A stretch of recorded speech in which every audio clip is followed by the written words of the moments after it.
Un simple arresto a mediados de los 70 marcó el inicio. Un camión, una llanta repleta de cocaína y dos primos cuyos destinos se entrelazarían eternamente con el poder y el horror. Este no es solo el relato de un crimen, sino la historia de una obsesión que paralizó a un país entero. Uno de ellos, Pablo, eligió el camino del plomo y el terror. El otro, Gustavo, fue su secuaz inteligente, la mente calculadora que movía los hilos del dinero y el poder detrás de cámaras. ¿Cómo se construye un imperio de estupefacientes, fajos de billetes y sangre? ¿Y qué precio debe pagar el cerebro financiero que lo sostiene cuando la guerra lo consume todo? El hombre que permitió que el cártel de Medellín floreciera económicamente, el que siempre permaneció al lado de Pablo Escobar, su pariente, Gustavo Gaviria Rivero. En 1976, cerca de Medellín, la justicia cerró sus garras sobre un tipo llamado Gustavo. No le faltaba mucho para arribar a sus 30 primaveras, pero su captura no fue un acto aislado, sino un zarpazo inicial en una guerra que apenas comenzaba. Junto a otros 6 hombres y su primo, un tal Pablo, fue detenido cuando transportaban algo que no debía llamar mucho la atención, y menos de los oficiales.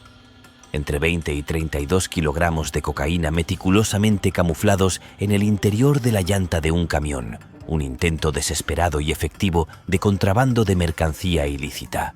Semejante bochorno marcó la entrada temprana del primero de estos dos en el comercio de narcóticos, conectado con el transporte de cocaína desde Perú y Ecuador hacia Colombia. La operación, parte de los esfuerzos de las fuerzas del orden contra el creciente tráfico de estupefacientes en el área de Medellín, evidenció cómo su movilización y ventas se incrementaban de forma dramática en la región. Pablo, unos 3 años más joven, caía junto a él. Regresaba de un viaje de negocios en Ecuador cuando el Departamento Administrativo de Seguridad lo puso contra las cuerdas. Hay que admitirlo, tenía más ambición que su primo. Intentó primero sobornar al juez para que desestimara los cargos. Y sí, funcionó. Él y Gustavo, menos histriónico y más disciplinado, permanecieron detenidos durante 3 meses. No era el tiempo, menos el encontrarse enjaulado. Era el método, la discreción y la brutalidad juntas. Un oficio floreciente del que ambos querían participar. El dinero mal habido los llamaba, y ellos, obedientes, sucumbían ante aquel canto de sirena. Pablo lo dijo muy claramente. Los americanos pueden hacer los muros que quieran, pero allá les llegará la cocaína. Los años pasan, y con estos, hasta los sueños más infames se hacen realidad. Estos sujetos crecieron en sus labores como la espuma. Faltaban 10 días para la Navidad de 1989 y el silencio de la playa de Coveñas, en el departamento de Sucre, fue quebrado por el tableteo de los fusiles y el zumbido de los helicópteros. En una operación policial que se extendió por tierra y aire, otro sujeto llamado Gonzalo encontró su fin. Era socio de este par de primos y acompañado de su hijo Freddy, de apenas 17 años, y de varios guardaespaldas, se vio acorralado. Armado hasta los dientes, intentó defenderse en un último y feroz intercambio de balas, pero una de ellas, certera y mortal, impactó en su rostro, cegando su vida. Su joven hijito y 5 de sus escoltas también cayeron abatidos, tiñendo la arena de un rojo oscuro. Ese señor, responsable de incontables asesinatos y actos violentos, incluyendo el exterminio de figuras políticas y agentes de la ley, había sido borrado del mapa. Este relato no sería importante de no ser porque la cruenta desaparición física no fue solo la caída de un sicario despiadado. Fue un terremoto que alteró la dinámica de poder dentro del, digamos, negocito que llevaban a cabo entre todos.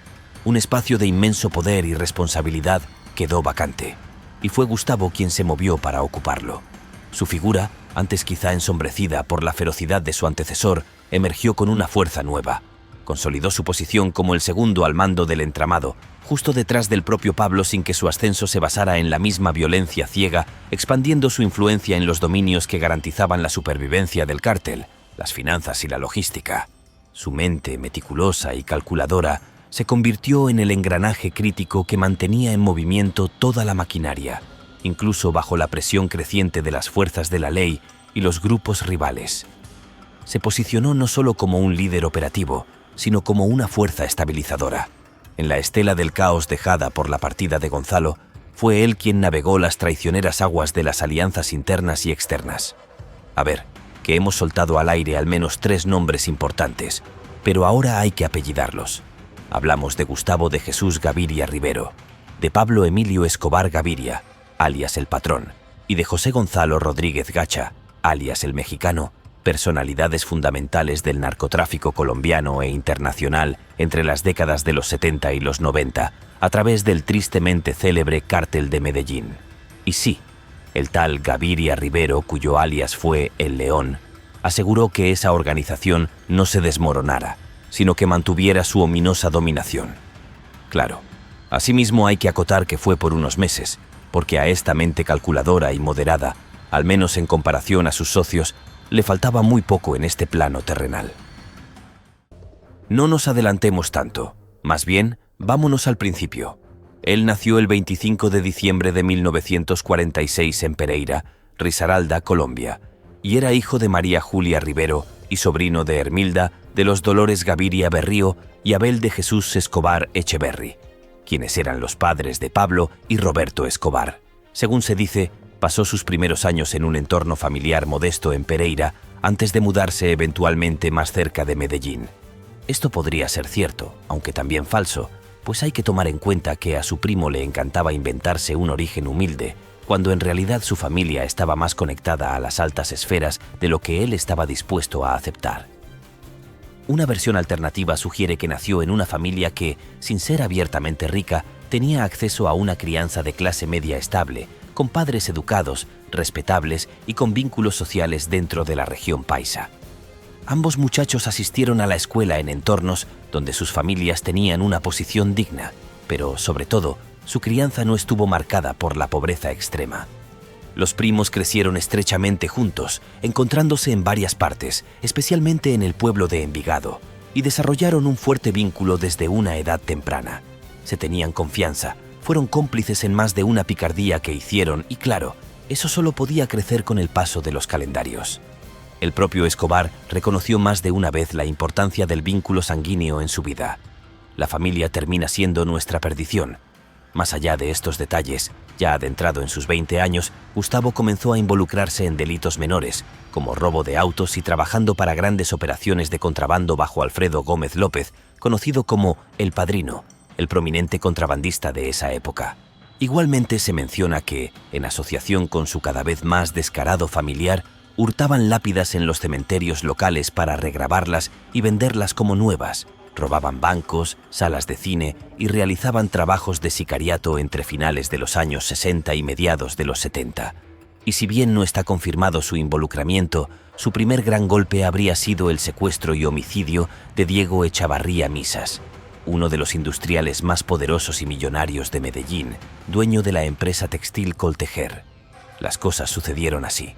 El 8 de agosto de 1971, a las 18:20 horas, en la opulenta zona de El Poblado en Medellín, ese hombre de 76 años de edad, cuya vida y bienes dedicaba a obras de beneficencia para la comunidad, como escuelas, hospitales y bibliotecas, fue secuestrado cuando se disponía a ingresar a su residencia, El Castillo.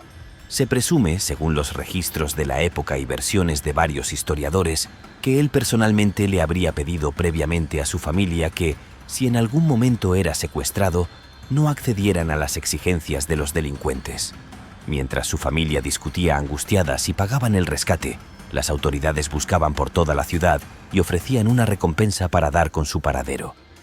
Pero el 18 de septiembre, un sábado lúgubre, la búsqueda llegó a su fin, con el peor resultado posible. Su cadáver fue hallado en un sector cercano al barrio Alejandro Echavarría, que llevaba ese nombre en honor a su padre.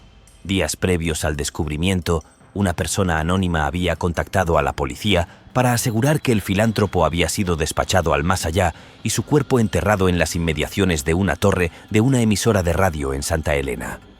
La autopsia reveló la crueldad final. Murió estrangulado y recibió fuertes golpes en el cráneo. Aunque todo apunta a que efectivamente fue el Mono Trejos el responsable de la barbarie desatada contra él, siendo capturado y enviado a la antigua prisión de La Ladera para pagar con 30 años de su vida por el secuestro y asesinato del ilustre personaje, tampoco se descarta que Escobar y el propio Gustavo Gaviria hayan sido partícipes o incluso las mentes maestras detrás del homicidio. Ciertamente, lo ocurrido no fue un delito menor. Fue una declaración de intenciones. Si podían acabar con un magnate de esa talla, nadie estaba a salvo. Los años seguían su curso y el par de primos iniciaron su camino hacia el narcotráfico, transportando marihuana y luego cocaína desde Perú y Ecuador hacia Colombia. Bajo el liderazgo de Pablo Escobar, se funda el Cártel de Medellín. A mediados de la década, junto a socios clave como los hermanos Jorge Luis y Juan David Ochoa, Carlos Leder y Gonzalo Rodríguez Gacha. Su obsesión fue organizar y dominar el creciente comercio de narcóticos desde Colombia hacia los mercados internacionales, siendo el gran objetivo el siempre lucrativo Estados Unidos. Gustavo asumió un rol fundamental desde el principio. El León poseía un conocimiento profundo de las rutas internacionales del narcotráfico. Su viaje al infierno comenzó junto a su primo, transportando la materia prima desde Perú hasta Colombia, para luego enviarla al Gigante del Norte. Fue en ese proceso que los pillaron una vez, en 1976, como ya habíamos mencionado. Una vez liberados, su ambición solo creció. Decidieron construir sus propios laboratorios en Colombia, trazando un nuevo rumbo. Ya no solo transportarían, sino que procesarían. Comenzaron a traer la pasta de coca desde Ecuador y Perú, donde era refinada en laboratorios clandestinos y luego enviada a su destino final mediante mulas humanas, tejiendo así una red más compleja y peligrosa. Ya para este momento se empezaría a ver una enorme diferencia entre ambos. Gaviria era menos visible públicamente que Escobar, manteniendo un perfil bajo, enfocándose en las finanzas y la logística del negocio que iban construyendo. El segundo no, le fascinaba llamar la atención, hacerse pasar por un joven y visionario político comprometido con las causas más nobles y hacer todo de una forma, digamos, espectacular. Estas palabras serían tan ciertas que, de acuerdo con varios testimonios posteriores, su dualidad los marcó con apodos fatídicos: Pablo Sangre y Gustavo Dinero.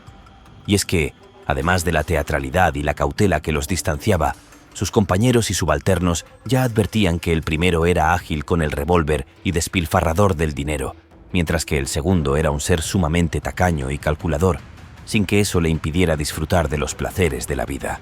Los apodos que les habían dado en el pasado ya estaban presentes en todo momento. En las oficinas e instalaciones de su nuevo conglomerado, enclavadas en la parte alta del poblado de Los Lagos, la atmósfera era densa y anticipatoria.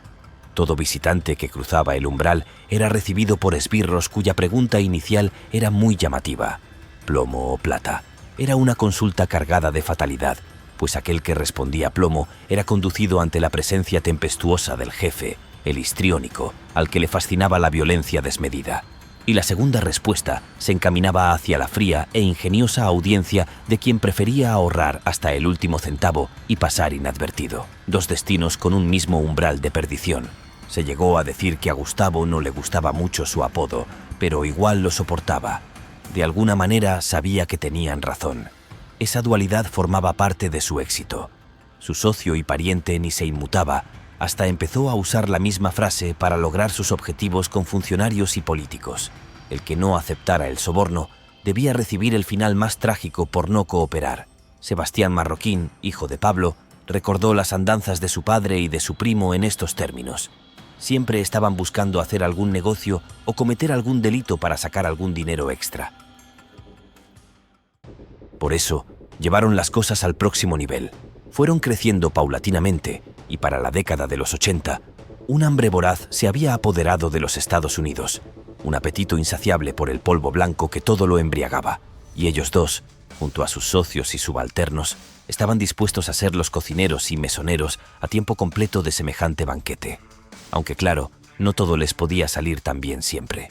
Cuando una de sus principales arterias comerciales, la ruta aérea a través de las Bahamas hacia Florida, fue cercenada, el León no sucumbió al pánico. Al contrario, su ingenio se avivó. En lugar de confiar en los cielos, recurrió a los mares.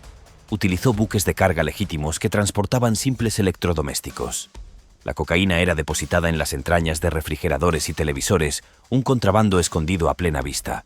Según relatos de la prensa de la época, su ingenio no tenía límites. La droga se mezclaba con pulpa de fruta guatemalteca, se ocultaba en el cacao ecuatoriano, se disolvía en vino chileno o se impregnaba en pescado seco peruano. Es más, los contrabandistas, en verdad creativos y desesperados por cumplir con sus metas, llegaron a empapar pantalones vaqueros con la sustancia. Una vez que estas prendas de vestir alcanzaban suelo estadounidense, químicos especializados extraían el precioso polvo de la tela como brujos obteniendo un elixir de un trapo común. El producto iba en todos lados. Su meta era el sucio y cochino dinero. Con este negocio, fluía en cantidades tan obscenas que resulta difícil no quedarse con la boca abierta. Un kilo de cocaína, adquirido por unos $1.000, podía venderse hasta por 70.000 en las calles de Norteamérica. La ganancia era tan monstruosa que los pilotos que la transportaban en sus viajes finales volaban solo en dirección norte, para luego estrellar sus aviones en el océano y nadar hacia barcos que los esperaban, dejando atrás la aeronave original. El dinero recaudado con el envío repondría eso mucho más. Ya para mediados de la década, el cártel recaudaba hasta $60 millones diarios, un torrente de riqueza ilegal que corrompía todo a su paso. Y en su apogeo, la organización dominaba el 80% del suministro de cocaína que alimentaba a la primera potencia occidental. Naturalmente, tenían que proteger el polvito blanco y las cantidades tan colosales. Eran su medio de vida, su sustento. ¿Quién dice que yo trabajo para el primo? Yo solo trabajo para mí, manifestó alguna vez. Algo de verdad había en aquellas palabras, pues contaban sus lugartenientes más cercanos que la fortuna de Gustavo Gaviria llegó a ser incluso mayor que la del propio patrón. Su riqueza no se medía solo en fajos de billetes, sino en obras de arte que contemplaban su esplendor y en propiedades que manchaban el paisaje de Medellín con su opulencia. Entre ellas, la infausta hacienda Nápoles, cuyo suelo compartía a partes iguales, un 50%, con su primo, un monumento a una sociedad criminal forjada desde el vínculo sanguíneo y la avaricia. Pero esta última cualidad personal no conocía límites. Diamantes que irradiaban luz, automóviles de lujo con los que besaba el asfalto, aviones y helicópteros que le permitían rozar los cielos que su moral no podía alcanzar. Sumado a ello, su espíritu estaba atado a placeres más mundanos. Un humo venenoso salía constantemente de sus labios. Era una adicción al cigarrillo que velaba su rostro como un manto nefasto. Y cuando sentía que no tenía a los agentes de la ley y el orden respirándole en la nuca, su alma inquieta lo impulsaba a viajar a Europa, buscando en sus viejas tierras un refugio que su conciencia le negaba. También se le reconoce como un buen piloto de autos de alta velocidad, tomando bestias mecánicas como los Renault 4, con los cuales competía, desafiando al destino en cada curva. Y en la quietud, su paladar se refinaba, ya que era un admirador y fiel catador de vinos finos, mientras su fortuna, oculta en cuentas bancarias en países lejanos como Suiza, crecía como un tumor en las entrañas del mundo formal. Él parecía feliz detrás de escena, y no era difícil saber por qué. Aunque la avaricia lo definía, vivía rodeado de excesos y caprichos que podía complacerse sin dificultad. Era copropietario de un negocio que le llenaba los bolsillos. Sin embargo, estaba iniciando una época difícil. Tanto descaro tenía que hacerse evidente en algún momento. La mayoría de la gente piensa que los narcotraficantes buscan dinero, pero algunos buscan poder, y Pablo quería justo eso. Gustavo buscaba más el dinero, dijo una vez un experto en estos temas. Y el destino, cruel y retorcido, ya estaba en movimiento. Pablo Escobar, quien se había garantizado un puesto como miembro de la Cámara de Representantes de Colombia, fue expulsado por el ministro de Justicia, Rodrigo Lara Bonilla, quien lo denunció públicamente y lo expuso como un narcotraficante. Semejante osadía ocurrida bajo la presidencia de Belisario Betancur fue a través de un discurso vinculando al dirigente político directamente con el tráfico de cocaína y al cada vez más conocido Cártel de Medellín. Sus denuncias destacaron la corrupción y su influencia criminal en la política y los deportes, lo que lo obligó a renunciar a su escaño a pesar de haber sido elegido por el pueblo. Las acciones del ministro culminaron con el gobierno reviviendo cargos samponiles contra el antiguo representante y otros colegas del bajo mundo, y su expulsión vino seguida de una ola de acusaciones falsas contra Lara Bonilla, sobre todo para despistar. Adicionalmente, Escobar tuvo su visa estadounidense cancelada debido a estos esfuerzos. Sí, le estaban dando duro. El decidido ministro inició asimismo incautaciones de sus activos y presionó para la aprobación de políticas de extradición contra semejantes malhechores. Esta intensa confrontación preparó el escenario para que el patrón ejerciera una retaliación violenta, el asesinato de Lara Bonilla en 1984, desencadenando una guerra sin cuartel contra los narcotraficantes. tanto escrutinio pesaba sobre todos los que se dedicaban al deshonroso oficio. Esta presión molestaba profundamente a El León porque veía su negocio como una operación altamente estratégica y calculada, una que necesitaba control y estabilidad en lugar de una confrontación abierta y violenta con el Estado. No estaba de acuerdo con los desafíos temerarios y estrambóticos de su primo. Él favorecía un enfoque más mesurado y empresarial. Creía que la intimidación debería ser una herramienta usada con moderación, no el método principal para presionar y obtener resultados. Eso sí, cuando ocurrían situaciones como el homicidio de Lara Bonilla, le correspondía quedarse callado y soportar.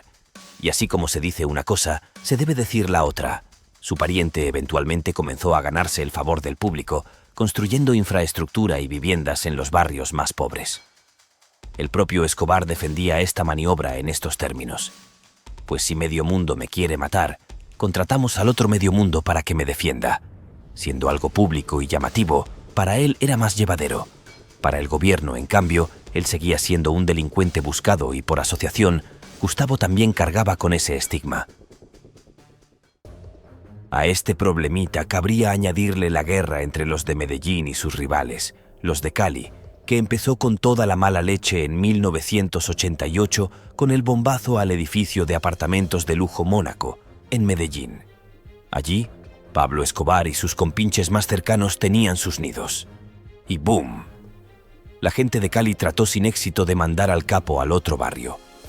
Como no lo lograron, quedó como que le estaban declarando la guerra. Los pleitos personales, la pugna por los territorios y las formas de trabajar, que eran como el día y la noche, hicieron que estallara una rivalidad sin límites. A partir de ahí, el país se convirtió en un tablero de ajedrez con balas teñidas de rojo. Los ataques por encargo, los ajustes de cuentas y la violencia se adueñaron de las ciudades controladas por ambos bandos. Colombia entera temblaba, y los inocentes, como siempre, se llevaban la peor parte, atrapados en el fuego cruzado o usados como mensajes de intimidación. Si bien Gustavo Gaviria no era ningún inocente en medio del desastre, tenía una especie de dilema interno. Por un lado, debía estar del lado de su primo, víctima de ese atentado, y apoyarlo si deseaba venganza, y conociéndolo, obviamente la quería. Y por otro, su visión mesurada del negocio le hacía querer que la guerra no se desatara para que el oficio se desarrollara sin mayores contratiempos. Era doble presión, el Estado y el cártel rival contra este conglomerado. Una situación realmente difícil, insostenible con el paso del tiempo. Y cuando cayó Rodríguez Gacha, producto de la presión policial, él se convirtió en el segundo al mando de la organización, en los términos en que ya fue explicado, una posición interna crucial, aunque efímera. Para él, la solución no fue la más deseada. El 11 de agosto de 1990, casi 8 meses después de su apresurado ascenso, el gobierno neogranadino golpeó a Escobar desde el punto de vista afectivo. La policía, tras una cacería meticulosa, logró localizar a su reservado y meticuloso primo en un barrio adinerado de Medellín. Tampoco es que fuera la gran cosa. Se le describió como un búnker protegido de gruesas paredes de concreto y vidrios blindados, sin ningún tipo de guardaespaldas. Gustavo, un hombre que disfrutaba del lujo y las cosas refinadas, vio cómo su propio gusto por el confort pudo haber trazado el mapa de su perdición. La operación estuvo a cargo de una unidad de fuerzas especiales conocida como Bloque de Búsqueda.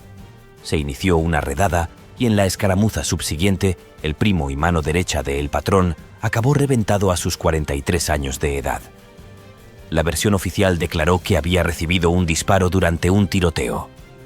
Su primo, paranoico y necio, siempre albergó en su pecho la oscura creencia de que había sufrido una muerte más agonizante, sucumbiendo ante una despiadada tortura. De todas maneras, alias Popeye ofreció un relato alternativo. Pablo no derramó una lágrima por la muerte de su primo, supuestamente porque en el momento de su ejecución el tipo se arrodilló y suplicó para no ser liquidado. Se acobardó en el instante preciso en el que, según el código de su propio mundo, se suponía que debía rendir honor a su apodo, ser el león y caer de pie, sin vacilar. Ahora, su cuerpo descansa en el cementerio Jardines Monte Sacro de Medellín, un lugar que se ha convertido en un macabro panteón familiar. Allí no está solo, comparte el terreno eterno con su hermano, José Luis Gaviria. Pero la reunión familiar bajo tierra no termina ahí. En la misma tumba yace su hijo, Gustavo Gustavito Gaviria Restrepo, a quien el destino, con su macabro sentido del humor, quiso que lo asesinaran el mismo día que su tío, el patrón, un 2 de diciembre de 1993. Ese fue el final de Gustavo, de Pablo y de tantos otros, y por supuesto del cártel de Medellín, que no pudo resistir la caída de sus cabecillas. Si esta historia te atrapó, imagina lo que viene. Suscríbete ahora mismo y activa la campanita para no perderte la próxima entrega.